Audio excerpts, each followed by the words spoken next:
This is TV Courtroom. And as you know, with the TV Courtroom, we talk to you about important issues affecting Philadelphia, but more specifically, in regard to what I do, important issues affecting Black Philadelphia. TV Courtroom is on the first Friday of every month. And today being June 2, 2023, it's the first Friday of the month. As a result, we're here live doing what we do. We like to think so very well. Want to make sure that the lighting and the sound is as perfect as it always is, and it appears to be to me. So that means let's do what we do. And what we do is something similar to what I do every Saturday when I host something called Radio Courtroom on WURD 96.1 FM and WURD 900 AM. On the Radio Courtroom, which I've been doing for about 20 years, we talk about all types of issues, but primarily law-related issues. And in connection with law-related issues, we talk about political stuff, we talk about cultural stuff, we talk about current events, and that's basically what we're going to do today, because the issue today in today's TV Courtroom segment, by the way, just in case I didn't say it, and I guess I really don't need to because you can see it right here, this is yours truly, Attorney Michael Cord, AKA Michael X, AKA the angriest Black man in America. And those of you who might be new to TV Courtroom, you might say, well, why is this guy, this lawyer, calling himself the angriest Black man in America? Well, this is a line I took from the great James Baldwin. And I paraphrase him because what he said was something along the lines of this: to be Black and conscious in America is to be in a constant state of rage. And I'm Black and I'm conscious, which is why I'm in a constant state of rage, which is why I'm the angriest Black man in America. But my anger is not destructive. My anger is constructive. My anger is productive, because it allowed me to go to Masterman and get a good education, and go to Cheney University and get a great education, and go to the Ohio State University School of Law to get a great education. And instead of using that education to gain wealth and prestige, I use it in order to spread the wealth to the masses. That's why anybody who knows anything about me knows that I describe myself as a Pan-African socialist. Don't have enough time to get into that, but let me just say, when I talk about Pan-Africanism, I'm talking about those from the continent of Africa treating ourselves as if we're one single entity, one single country, as it were, and certainly one single consciousness, a consciousness of socialism. And by socialism, I simply mean being concerned about the welfare of others. It's not about you being rich and prosperous. It's about us all being rich and prosperous. At least all of us having adequate food, clothing, shelter, income, healthcare, education, that kind of thing. So in my mission to spread the wealth to the masses, I've done and continue to do Radio Courtroom, and I'm doing this, TV Courtroom. And I mentioned that in my role as an attorney, trying to spread the cultural gospel, trying to spread the wealth, I talk about politics, because out of politics comes the law. Because as you know, we elect people. There's the executive branch, there's the legislative branch, and there's the judicial branch. But in regard to law, we're talking primarily about the legislative branch. That could be city council, the state legislature, or Congress. And they all make laws. And as a lawyer, I have to practice law based on what they say. But as you know, the law is not about justice. The law is not about equality. The law is not about equity. It's pretty much about the haves making rules against the have-nots. So what I try to do as an attorney is to think outside the box. I always tell people that I am not a lawyer who happens to be a Black man. Instead, I'm a Black man who just happens to be a lawyer. And I use the law in order to destroy the law. What I mean is I use the legal system to destroy the unjust system and bring about justice, equality, but more important, equity to the masses. And that's what I try to do here at TV Courtroom. That's what I try to do at Radio Courtroom. And we have a great guest coming up in about 5 minutes. I'll tell you about him in just a couple seconds. But to the extent we're talking about law, more specifically politics, because the topic today is whether or not the political system here in Philadelphia is based on corruption. I guess that's almost a rhetorical question, because there is corruption here in Philadelphia. And there has been corruption for a long time here in Philadelphia. We're going to talk about that and get into the nitty gritty. So please spread the word, because this is an important show and everybody should see and hear it. In my role as an attorney, as a lawyer, I don't respect the law because I understand where the law came from. I mean, we have laws against murder and robbery and rape, but those laws didn't apply and didn't exist when white folks invaded this land. They just murdered and robbed and raped and committed genocide against the red people who had been here thousands of years before. But when white folks from Europe did it, it was okay. And once white folks from Europe gained power here, they made it illegal for everybody else to murder and rob and rape, which is a great thing, obviously. Nobody should get away with those horrible crimes. But those who, I almost said, built this country should suffer the penalty. But they didn't build this country. They didn't build the damn thing. They stole the land from the red people, and then they kidnapped the black people to force them to labor on it from at least 1619 until 1865, and actually beyond, really up to the 1960s. Because I don't want you to think that as of the 13th Amendment in December of 1865, that black folks went from the plantation house to the White House. They didn't. They still suffered for about 100 years after 1865. If you don't believe me, do some research on something called convict leasing. But I digress. Let me get back to the point. The point is, as a lawyer, I practice the law that the legislative branch comes up with. It could be the city council with city ordinances. It could be the state legislature with state laws. It could be Congress with federal statutes. As a lawyer, I have to apply that law. But I learned from my great mentor, the great Charles W. Bowser, Esquire, that you can use the law to change the law. You can think outside the box. That's why I do what I do when I say that I am not a lawyer who happens to be a black man. I'm a black man first, just happens to be a lawyer. And I try to use the law to bring about justice and equality, and especially equity for the masses. And when it comes to politicians who obviously make the laws,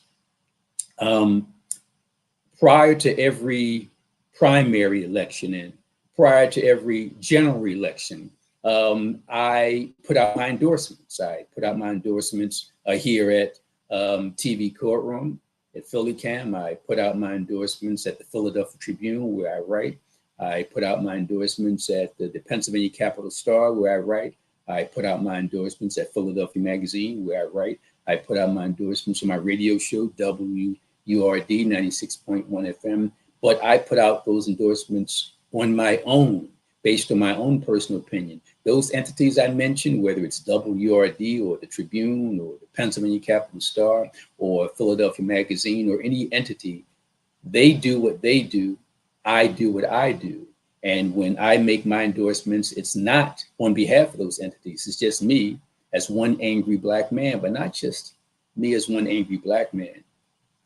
The reason that I have the audacity to put out my endorsements and expect black people and others to adhere to them is because black people trust me. White people trust me. When I say trust me, they know that I'm committed to black people. There are white folks who don't like me, but they trust that I'm going to be a true soldier for black people. There are black people who don't like me, but they trust that I'm going to be a good soldier for black people. People might say, well, Mike, I hear you saying that, but everybody's going to say they're a good soldier. I'm like, you're right. Everybody will say that to make you believe them. But here's the test. Follow the money. When you hear people endorse other people, when you hear people sing the praises of candidates and elected officials, follow the money. See if these people are getting jobs, are getting contracts, are getting deals. And if people are being paid to do something, I'm not saying there's anything wrong with it. I'm just saying that you got to begin to look at those people and ask the question, are they supporting this or that candidate because it's the right thing to do, or because they're going to benefit personally by getting jobs or getting grants or getting money? Well, for me, in my role as an activist, in the nearly 30 years I've been practicing as an attorney, handling everything from assaults to capital murder, in my role as an activist since the age of about 27, 28, lifetime, not only do I not request any money from any elected official, I don't accept it when they offer it. Because the problem with money is that the motivation becomes suspect. Are you doing it for the money, or are you doing it for the cause? There was a classic scene in The Godfather where Michael Corleone was traveling to Cuba around the time of the revolution, Fidel Castro against Batista. And while Michael Corleone was in a car driving to meet with a gangster who had been based in Miami, Michael noticed that there were about 5 or 6, 7, maybe 10 men, Latino brothers, who were being placed up against the wall by some soldiers. And all of a sudden, one of those men jumped out of the line up against the wall, grabbed the captain among those soldiers, pushed him into a vehicle, and that Latino brother let loose a grenade, killing himself and the captain. And here's the point I'm making. Michael Corleone was really perceptive. He said to the gangster from Miami when they were negotiating the deal, they were supposed to be all moving to Cuba because they thought Batista was going to win and Castro was going to lose. Michael Corleone was really perceptive when he said, hey, I'm not sure how this thing is going to turn out. And the guy he was talking to said, why? You know, Batista has the army. And Michael Corleone said, well, the revolutionaries are not getting paid to do what they do. The soldiers are. So that commitment is there. I say all that to say this: people who question the candidates I endorse, they can question them all they want, but they know I'm not asking for any money. They know I'm not accepting any money. Having said that, let me introduce our guest who will be with us in the next couple minutes. But before he gets on, he's going to talk about this issue of corruption in politics, corruption in local politics. And the story I just told about Michael Corleone and The Godfather, the story I tell about myself, where I don't ask for any money, I don't accept any money from any politicians, any candidates, none of that stuff. Brett Mandel is going to be our guest, and Brett Mandel wrote a book. He wrote a number of books. We're going to talk about all of them, but we're going to focus on the one entitled Philadelphia Corrupt and Consenting, a city's struggle against an epitaph. That's a mouthful. Let me repeat it and break it down. Brett Mandel wrote a book. It's out now. You can get it everywhere, entitled Philadelphia Corrupt and Consenting, a city's struggle against an epitaph. Almost everybody knows that Philadelphia politics is corrupt. But why does almost everybody know that? What is it about Philly? How do we have that epitaph? How do we have that reputation? Well, we got it because it's well-deserved. And get into all that stuff when we talk to our guest, Brett Mandel. And before we do that, I'm encouraging everybody to read an article I wrote a couple of weeks ago in the Philadelphia Tribune. And it gets into some of the history of payola and extortion in the Philadelphia political structure. Both the Republicans and the Democrats, but more Democrats. Why? Because Democrats have been controlling Philadelphia politics since the 1950s, and Democrats outnumber Republicans in Philadelphia 7-1.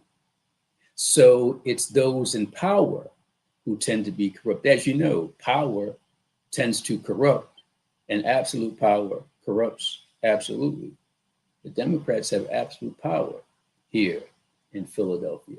I got so much to share with you, but What I'm saying is based on my superficial knowledge of corruption in Philadelphia and Philadelphia politics. We want to go to the expert. We want to go to the gentleman who has researched this issue thoroughly and substantially and is the go-to guy anytime we're talking about Philadelphia politics relative to corruption. Without further ado, I introduce to some of you and reintroduce to others of you, Mr. Brett Mandel. Brett, how are you today? I'm doing well. How you doing?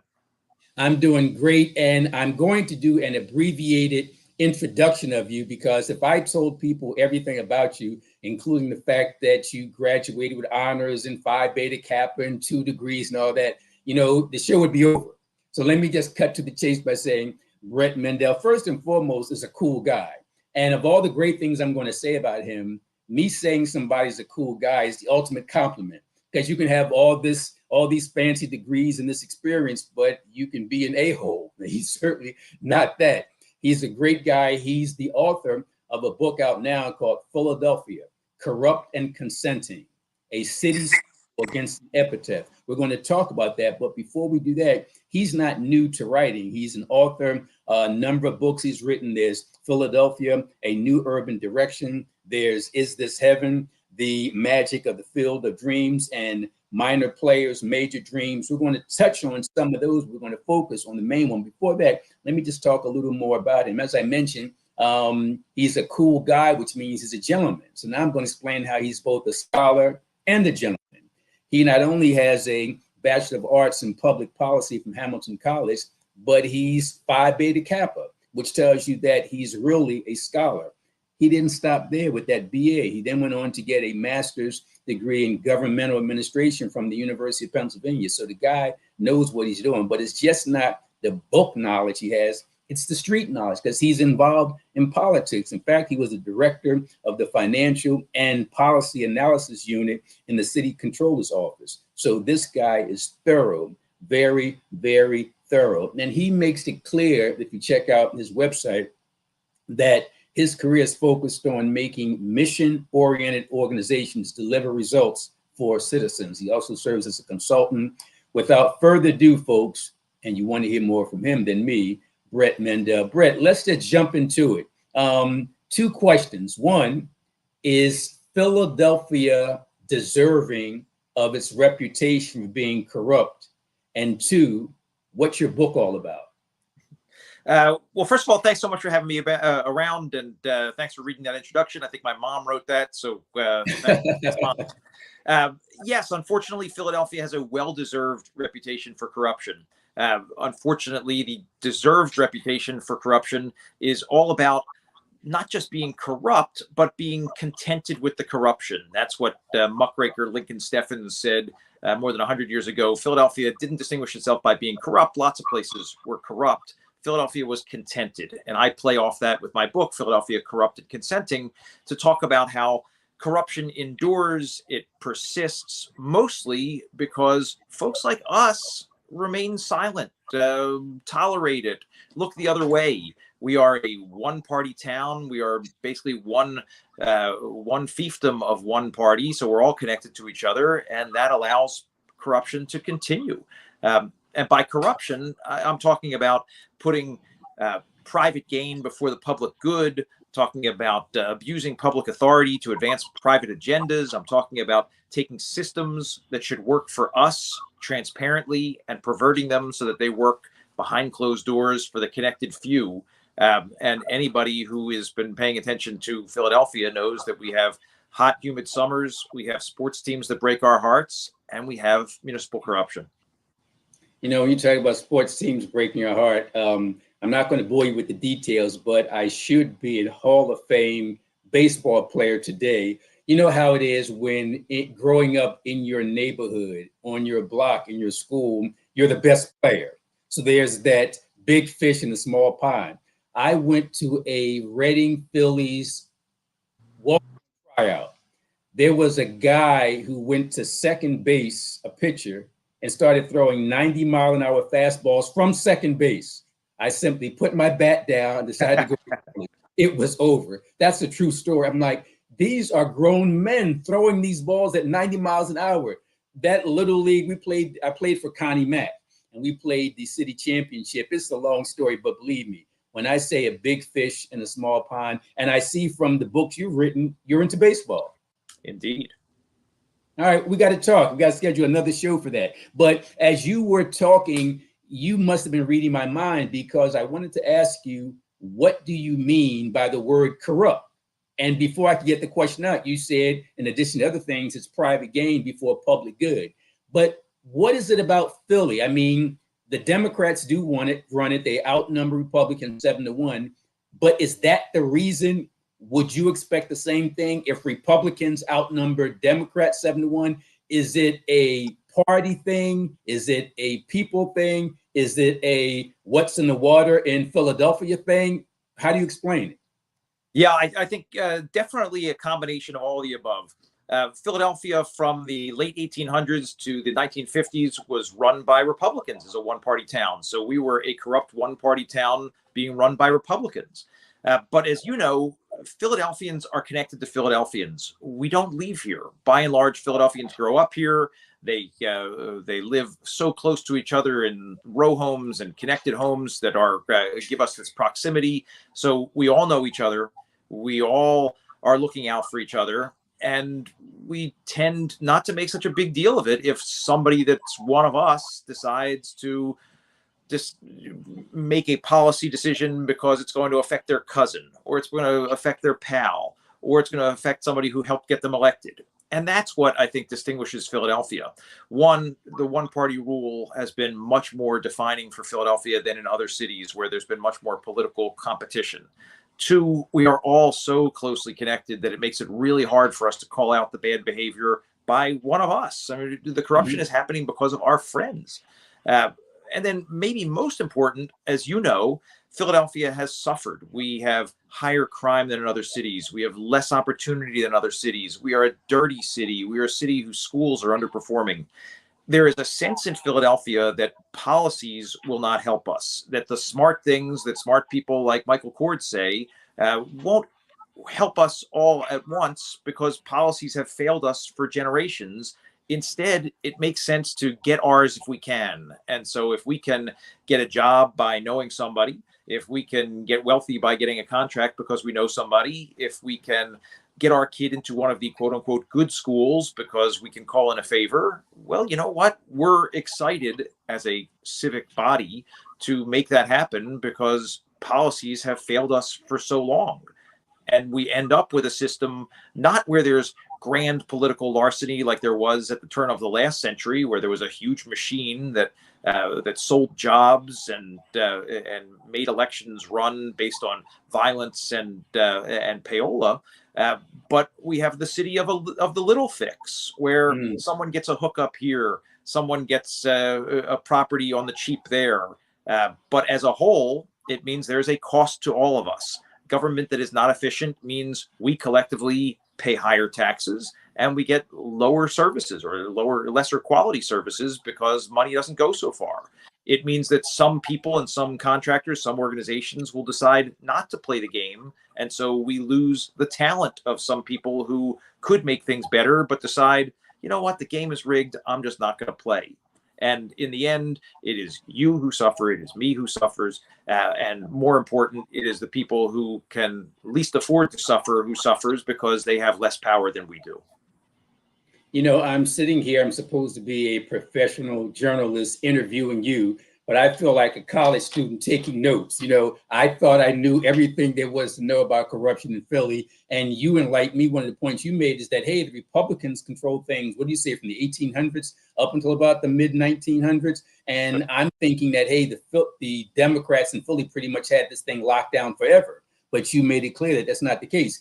I'm going to ask you a number of things. I want to ask you near the end of the interview if, based on your extensive research, if you're optimistic or pessimistic about the future of Philadelphia. We'll get to that later. I also want you to share with us where folks can get your book. But right now, I want to ask you about something called street money. And let me just read a few sentences from an article that I wrote in the Tribune. Tell me if I'm on track, off track, and what you know about street money and how street money plays into the corruption that is Philadelphia. I'm writing in this article, then I say in this paragraph, this is nothing new.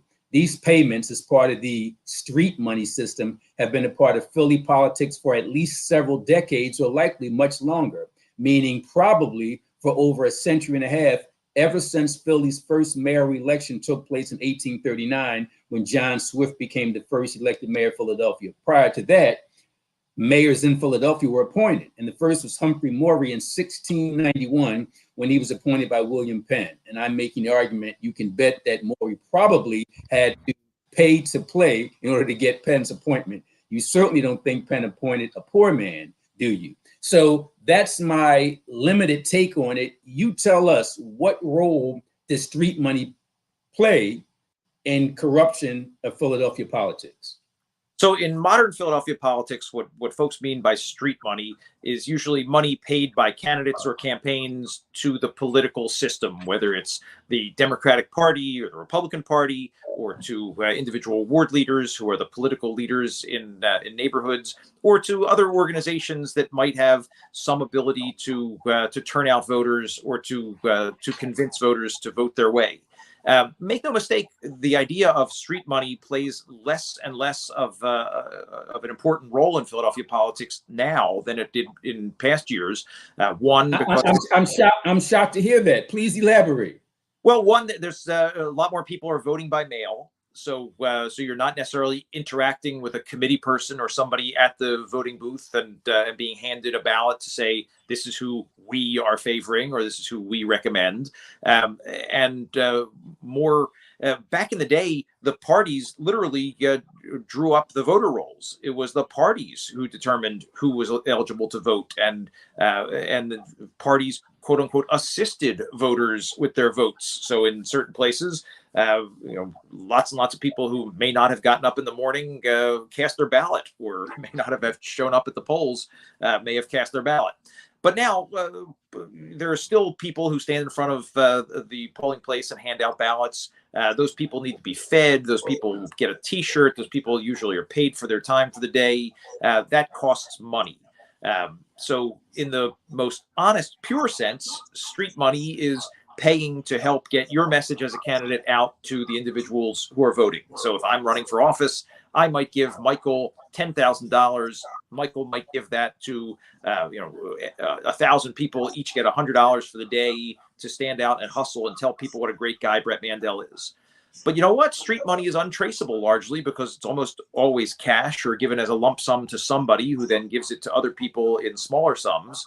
So I might be giving Michael $10,000 and Michael might put that in his pocket and say, all right, that was the cost of me endorsing you. Or Michael might give it to somebody else who might put that in their pocket and say, well, thanks, that was the price for me to do something. Sometimes people put that money in their pocket and don't do anything with that money, and candidates feel really cheated that they were sold out. There's an example in my book. I talk about Ozzie Myers, who was famously indicted and went to jail for his role, went to prison for his role in the Abscam scandal. Well, he reappears years later as a quote unquote respected political consultant that people would pay him and give him money to help elect them as judges usually, or state rep, or even mayor. And what we found was one of the reasons that people were giving him money was because he was turning around and putting that money on the street and paying other people to stuff the ballot box in certain South Philly wards. So that's what street money is. If in the best way, it is money used by campaigns to get your message out on the street level. On the worst way, it is a form of petty bribery. You know, I love the fact that you're so reasonable and level-headed, because if somebody asked me about street money, I would have ranted and railed against it, saying it's just the worst thing in the history of humankind. But you make a great point.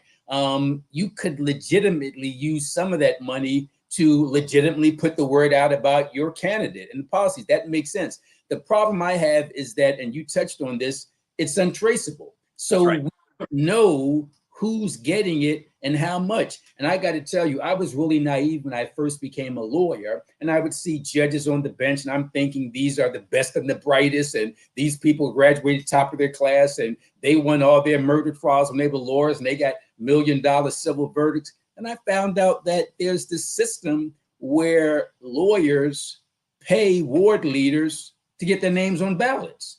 And this guy who is a lawyer but failed the bar exam 16 times, or the 17th time he passed, never won a case in his life. I'm hearing now, and correct me if I'm wrong regarding the numbers, that some ward leaders have been requesting in, say, the last 3-4 years, up to $60,000 apiece from lawyers running for judgeship. Is that about right? I wouldn't be shocked by those numbers. Certainly a lot of folks, on the one hand, you get, if you're endorsed by the party, that's a double-edged sword, because you're endorsed by the party, but then the party asks you for money. That's usually a couple $10,000s. I think the last time I checked, it was something like $35,000 went to the Democratic City Committee. But then individual wards might ask you for more money.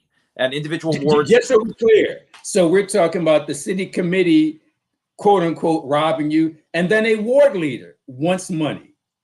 And again, I would say that, the quote unquote robbing you, it costs money to print ballots. It costs money to feed people on election day. It costs money to put out mailers. So there are legitimate ways of political communication that are paid for by this money. But there's also a lot of people who are saying, you know what, if you don't give me more money, I'm going to put somebody else on a ballot at 5 o'clock. Or if you don't give me more money, I'm going to take your name off my ballot because I have somebody else that I might like. So for good or for bad, a lot of the candidates who run for office are really at the mercy of the system. And as I mentioned, in terms of the cost of corruption, when you say there are some really bright lawyers who run for judge and become really good jurists, you and I both know judges who we respect. You and I also both know judges who we look at and say, this guy's a moron, or this gal's an idiot. And how did they become a judge? Well, they became a judge because they had the right political backing, or they were willing to pay the right money. And the problem is that if Michael would be an excellent jurist, but he doesn't want to play the system, doesn't want to play the game, doesn't want to part with $100,000, or doesn't have $100,000 to pay to play in the system, he might never run. And we might never benefit from him being on the bench. And then some trial might happen where one of the lesser judges or one of the total hacks is the person who is deciding a case, and justice will not be done. And then there's harm that happens when guilty people when people who should be guilty go free, when people who should be punished are not. In Philadelphia, as you know, we say it's good to know the law. It's better to know a judge. That's not a system that is a just system. That is not a system that is fair, and where you or I might find ways to make that system work. There are a lot of people who don't have those advantages and are victimized by this system. So there is a cost, a compounding, an exponential cost to corruption. It's interesting. I mean, you're not an attorney, but you did graduate top of your class and Phi Beta Kappa. I love the fact that you played off what I said about quote unquote robbing. Want to make sure that we're not defaming anybody. Want to make sure that we're not accusing anybody of crime. We're using quote unquote robbing, not alleging that anybody committed any crime. But speaking of crimes, and it's kind of weird that I, as the attorney, I'm asking you, but are you aware of any code restrictions against this type of pay to play? I mean, there's no law that says it's illegal to pay to play, but among the Board of Ethics or city commissioners, anything like that, is there any rule or policy against this concept? So again, as you said, I'm not a lawyer. And one of the problems with fighting corruption in the court of law is, well, it depends on what the law says and what you can prove in a court of law. And as long as you don't have the quid too close to the pro quo, most of these things are legal. Look, I ran for political office in Philadelphia, and I can tell you that there were some people who asked me for money to pay legitimate expenses that I either felt I had no choice to pay or I thought was a good move to pay. And in many cases, that was a good move. That giving $5,000 to Michael meant that Michael convinced his folks to support me, and that earned me votes. And then there were other places where I put money in a perfectly legal way, whether it was I spent money on television or I spent money on mail, that I look at and say, I'm not sure that made a difference. So the temptation to quote unquote play the game is there. If someone says to you, Michael, I will endorse you if and only if you give me $10,000, and you say, great, here's $10,000 to endorse me, well, that's bribery. That's very Yes. clearly illegal. But if someone says, Michael, I endorse you, but it's going to cost me $10,000 to print ballots and put people on the street to support you. Can you give me $10,000? And you say, this is great. Here's $10,000 to support the political activities. That is almost impossible to prove as illegal. And if you look at the cases that have been successful in terms of corruption cases where federal prosecutors have secured convictions, almost always you need some kind of surveillance tape, some kind of wiretapping, where it makes it very clear that the parties are saying, look, you and I are going to do illegal things, right? Right. We agree we're doing illegal things. Again, as long as you don't put that quid right next to that pro quo, a lot of these things are legal. It is perfectly legal for me to make a contribution to a candidate. It is perfectly legal for a candidate to find some way to make a policy goal of mine come to fruition, or to find a property that I can get on the cheap. And as long as you can't connect those dots that say we had some understanding that one thing is going to be linked to the other, a lot of these shady relationships, a lot of these cozy deals, a lot of these little fixes can happen, and it either will not rise to the level of public scrutiny, or it will be hard for a prosecutor to prosecute, or a jury might say, you know what, I'm not convinced. You know, it's funny, when without disclosing any professional secrets as an attorney, I will say we appreciate the clients who keep the quid as far from the quo as possible. And once they do that, we have the greatest defense imaginable. But when they say it blatantly and obviously, there's going to be a problem. Are you, and I'm sure you are familiar with, you talked about, hey, it might be legitimate for a ward leader to request X amount of dollars to do the good work. But I'm hearing about this concept of double dealing, that Mike Cord is running, Brett is running, and they take my $15,000, $20,000, $30,000 and then get money from you. So what does that mean? If I gave them $30,000 to endorse me or to do the work in connection with endorsing me, why are they taking another $30,000 from you, my opponent? Yeah, that definitely does happen, although I would say it is not as common as you would think. In Philadelphia, ethics means once you're bought, you generally stay bought.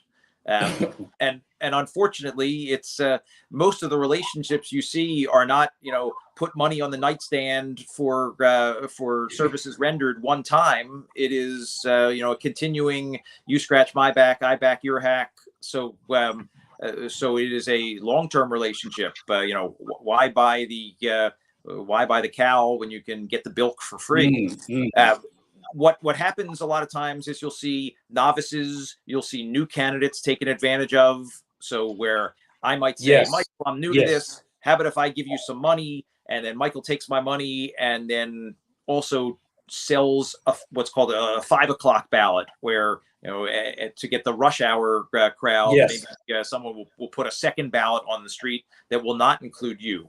And you can complain, but the truth is that if you want to ever run for office again, you're going to be going to those same people and say, can you please help me? So most people will find a way to grit their teeth and say, thank you for helping me as much as you could. Next time, I hope you'll help me even more. And if that's the only way to get ahead is to play the game and find a way to accommodate this, well, then corruption thrives. And we have lots and lots of people in office who are abusing their public authority by making the system work for their friends. I love, Brett, the substance of what you're saying. I also love your quips. I love the one you just threw out there. You scratch my back, I back your hack. I love that. I'm going to use that because that just explains everything so clearly. I need to trademark that like 3-peat. Oh, that's wonderful. For those who don't know, what's a ward leader and what does a ward leader do? So a ward leader is elected by committee people who are elected at the neighborhood level. The city is divided into wards for political purposes. And in each ward, there are right now in Philadelphia 66 wards, although a few of them for Democrats are divided into into A and B. So we think of Philadelphia as divided into 69 wards. Within each of those 69 wards, which might be a neighborhood like far northeast Philadelphia or Roxborough or South Philadelphia, the ward is divided into committees or into divisions. And within those divisions, Democrats and Republicans elect a committee person. Those committee people represent the neighborhood for the Democratic Party, or the Republican Party. So for a time, I was the elected Democratic committee person for the area near Taney Playground, where Monet Davis and the Taney Dragons Yes. play. And then in my role as a committee person, I elected my ward leader. And the ward leaders then elect the chair of the local party. But more important, the ward leaders make endorsements. So the ward leaders are the ones who will endorse for the party. And if you are an endorsed candidate, it is mostly easier to be elected than if you are fighting the system and trying to build your own political organization. Mainly, if you have the backing of the ward leader, if you have the backing of the city Democratic Party, if you have the backing of the party in the neighborhood, they will have people on the street for you. They will be talking you up to neighbors. They'll be putting that money on the street to promote your candidacy. And that makes it a lot easier to win. It's a lot harder for you and me to get together and say, all right, the two of us are a political gang. Let's find some other friends who believe in what we're talking about and make an organization that stretches all across Northeast Philadelphia or all across the city. The city's a big place. You know, it's funny that you made that last comment, because my follow-up question was going to be, can you buck the system and win? Or is it impossible? I mean, there's, for example, the Working Families Party and Reclaim Philadelphia, and they've gotten some victories, but is that an aberration, or is the system so thoroughly entrenched that you have to play their game to have a chance to win? It's not impossible. And certainly there have been candidates who have managed to do it. There have been judges who have broken through. There have been council members who have broken through. Most recently, you would point to probably City Controller Rebecca Reiner broke through. It's just hard. And as somebody who has run citywide, I ran for city controller and did not win, obviously. You spend your time crisscrossing this great big city of ours, talking to small groups here, there, and other places. And then you realize when you're driving down Broad Street or when you're driving up the Schuylkill Expressway, there are hundreds of thousands of people in homes that you're not connecting to, that may or may not vote, may or may not be participating in the political process. It's not easy as a first-time candidate to get your name known. It's not easy as a first-time candidate or as an insurgent candidate to convince people to vote against somebody whose name they might know, or against somebody who they're being told to vote for by people in the neighborhood they trust. It's not to say it doesn't happen, but it's not easy for it to happen. During the mayoral election, I was tweeting cheeky things about the various candidates and amusing myself. And at one point, I was comparing the candidates to Big Five schools. And I mentioned one of the candidates I compared to, well, that candidate is like St. Joe's. The only way St. Joe's can win is if everything goes right. That's not to say that it never happens, but for a program like St. Joe's to break out and win, boy, everything's got to go right. That's the perfect example. When you ran, looking back, were you naive or were you outgunned, or something totally different? I would say a little of both. Okay. I would say, on the one hand, you used the word outgunned. I think that's right. I didn't have enough money to overcome the benefits of incumbency that my opponent had. I didn't have enough resources to put an organization together citywide that can compete with the citywide Democratic Party organization. But there was also a certain amount of naivete that, if I just go out there and tell people that this is what I think makes sense and that I'm going to do the job well, that people will say, yeah, let's do this. And this is part of the consenting problem of the Philadelphia Corrupt and Consenting, that there are lots and lots of people who are more than happy to play the system, or to say, look, I know this guy's a crook, but I can deal with him. Or I know this gal is incompetent, but you know what? If I need something, I can call her up and she'll do me a favor. We want in theory, we want a city that works for everybody. We want a city that is clean in every neighborhood. We want every school to be a good school. We want every neighborhood to be safe. We want every neighborhood to have opportunity. But if we are not convinced that we can build a Philadelphia that Philadelphians deserve, we are way too tolerant and consenting to say, well, as long as the city can work for me, that's enough. As long as the city can work for my family, that's enough. It can shut other people out of opportunity if the people I like can have opportunity. And that's why corruption endures. You know, Brett, this interview is supposed to end now, but it's not. I mean, I just love listening to you. So we're going to keep going until they turn the lights off in the studio, which would be about 12, 13 minutes. Where can folks get the book, and how can folks find out more about you?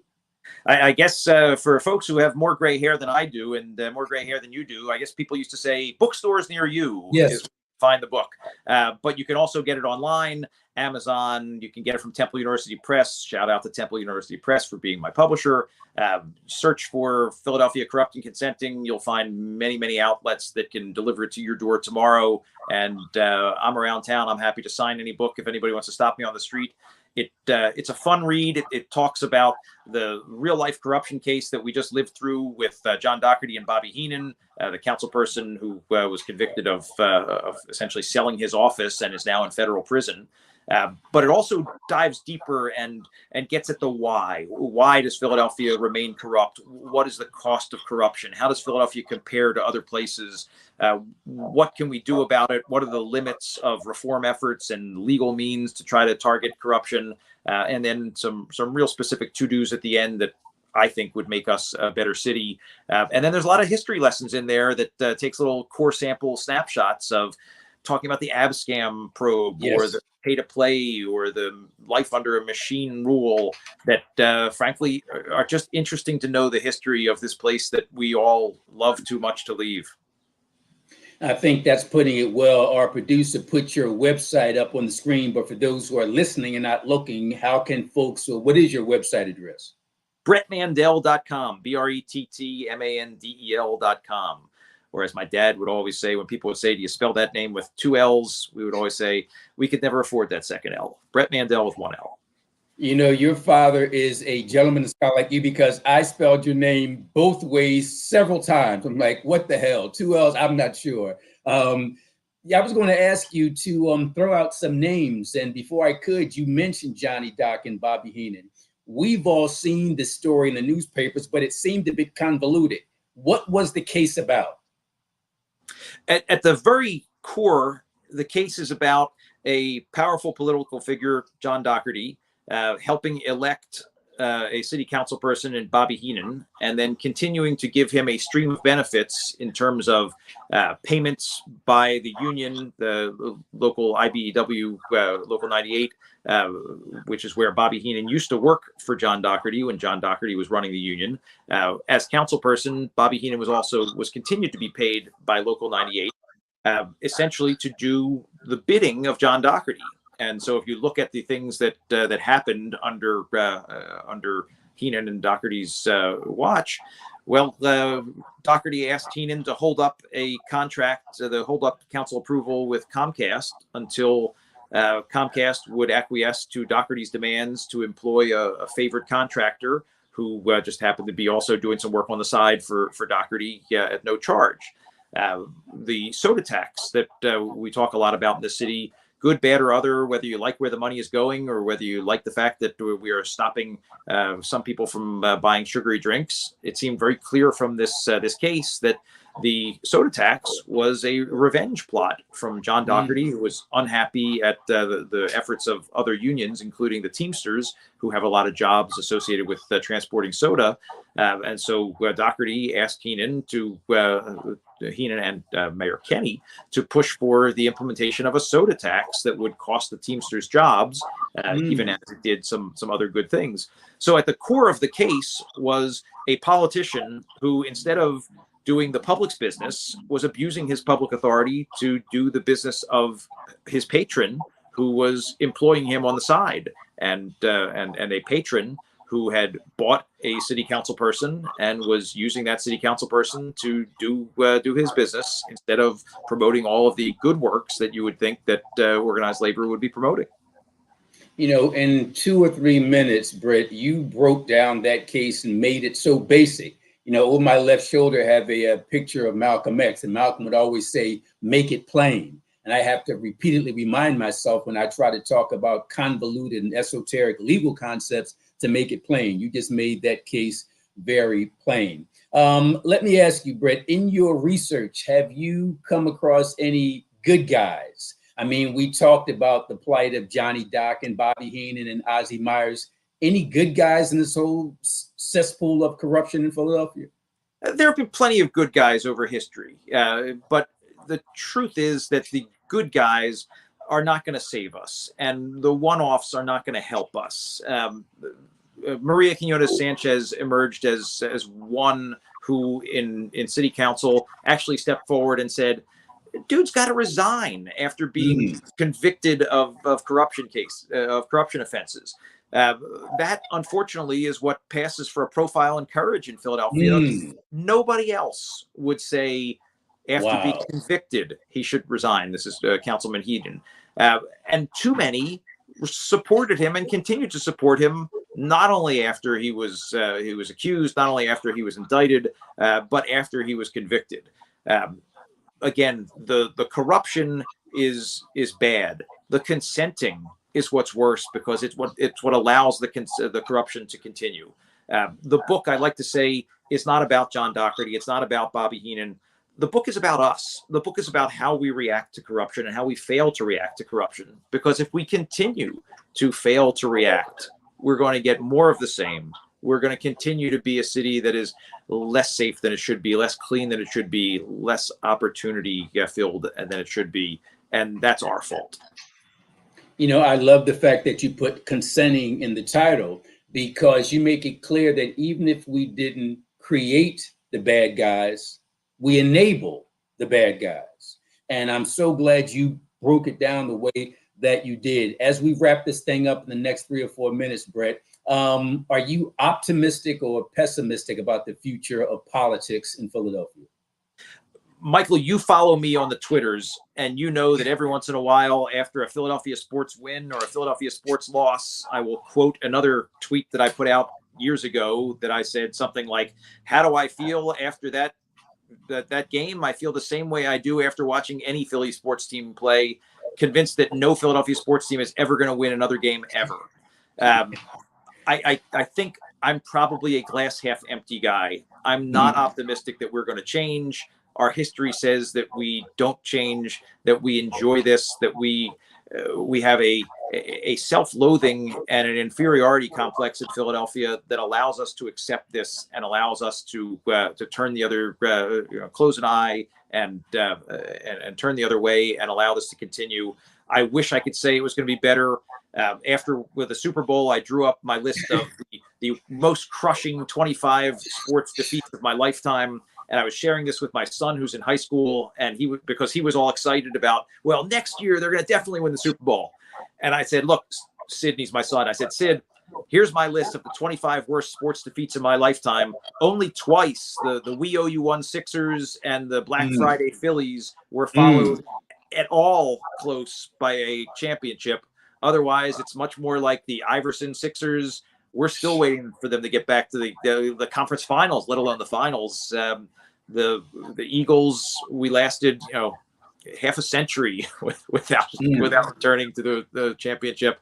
I will still root for the city to get better. I put the book out as a way to call people to action and urge people to do something differently. I'm not optimistic that 10 years from now, people are not going to be saying, hey, you should read Brett's book, Philadelphia Corrupt and Consenting, because we need to still do something about this. We have about 1 minute, 2 minutes left, 2 minutes. And this is the TV courtroom. And in many courtroom proceedings, there's a closing argument at the end. So, Brett Mandel, I'm going to give you a 2-minute closing argument. Anything you want to add, repeat, highlight, the microphone is yours for the next 2 minutes. Look, I love Philadelphia, despite every reason to believe that Philadelphia is going to continue to let us down. There is no reason why Philadelphia should suffer the way it does. We are not too stupid to figure out solutions to our problems. We're not savvy enough to steal better ideas from other cities that work. What holds us back is that too many of the people that we put faith in to lead are abusing that public authority. They're putting that private gain before the public good. They are putting forward private agendas instead of advancing the public business. They are perverting the systems that should work for us to work for their friends. If we could only stop turning a blind eye to this, if we could only stop tolerating this and consenting to it, we could save money. We could spend money better. We could put people who will work for the public's good in office instead of people who are working for the favored few. And then there are no city limits for Philadelphia. We can make every neighborhood clean. We can make every neighborhood safe. We can make our schools better. We can put opportunity in neighborhoods across the city. If we only stop consenting to the corruption, Philadelphia can be the city Philadelphians deserve.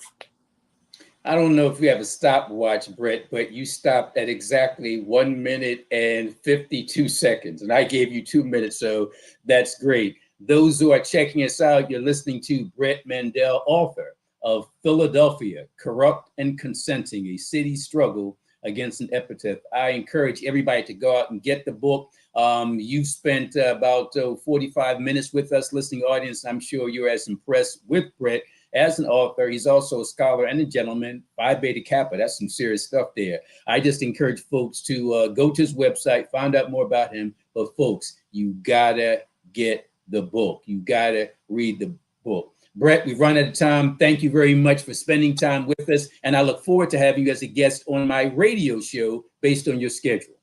Michael, thank you so much. It was a pleasure being here. And I do mean, I'm often pleasant with my guests, and I'll say pleasant that it was a pleasure having them. And for the most part, it was. But I got to tell you, Brett, it was certainly a pleasure. This was not work. It was a great and enlightening conversation. I want to thank you for that. Folks, in our final 2 minutes of today's show, I just want to encourage folks to follow me in a number of ways. One, social media, Michael Cord on Twitter, MichaelCoard. That's on Twitter. Same for Instagram. In addition, I write a weekly column for the Philadelphia Tribune. Just go to phillytrib.com. If you want to know my take on politics here in Philadelphia, read the last 4 Sunday Tribune columns over the last month, and you'll get my take on where we stand. That's Philadelphia Tribune. And as our producer extraordinaire Roland is showing us, it's on the screen, phillytrib.com. Just type in Michael Cord over the last 4, 5, 6 weeks, and you'll get some good stuff. But today I got to tell you, I learned a lot from our guest, Brett Mandel. That's B-R-E-T-T, 2 T's, but Mandel has 1 L, M-A-N-D-E-L. Fascinating book, enlightening book, riveting book entitled Philadelphia, Corrupt and Consenting, a City Struggle Against an Epitaph. And he highlighted the consenting part. And it makes sense that the corruption exists because we consent to it. The corruption exists because we allow it. Folks, I gotta get out of here today. I'll be back next month, and I encourage you to tune in then. Thank you all for tuning in here, TV Courtroom.